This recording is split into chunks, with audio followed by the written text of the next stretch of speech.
అందరికీ హృదయపూర్వక నమస్సుమాంజలి.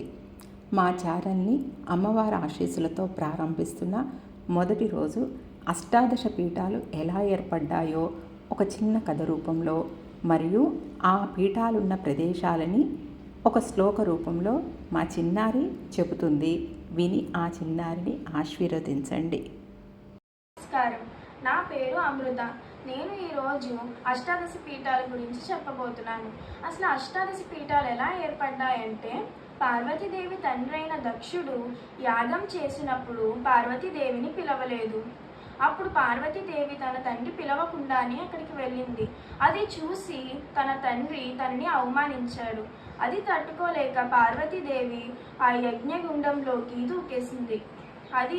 ఆ విషయం తెలిసిన శివుడు ఉగ్రరూపంతో ఆ స్థలానికి వచ్చి పార్వతీదేవి దేహాన్ని తన భుజాల మీద వేసుకుని విలయ తాండవం చేశాడు.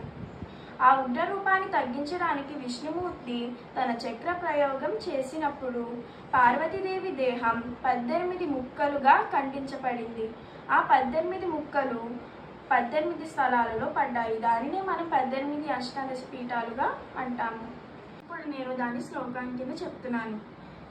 ఓం లంకాయాం శాంకరీ దేవి కామాక్షి కాంచికాపురి ప్రద్యుమ్నే శృంఖలాదేవి చాముండే క్రౌంచపట్టణే ఆలంపురి జౌగులాంబ శ్రీశైలే భ్రమరాంబికా కొల్హాపురి మహాలక్ష్మి మాహుర్యే ఏకవారికా ఉజ్జయిన్యాం మహాకాళీ పీఠికాయాం పురుహూతికాం ఓజ్యాయాం గిరిజాదేవి మాణిక్యే దక్షవాటికాం హరిక్షేత్రే కామరూపీ ప్రయాగే మాధవేశ్వరీ జ్వాలాయాం వైష్ణవీ దేవి గయా మాంగళ్యగౌరికాం వారణాస్యాం విశాలాక్షి కాశ్మీరే తు సరస్వతి. ధన్యవాదం.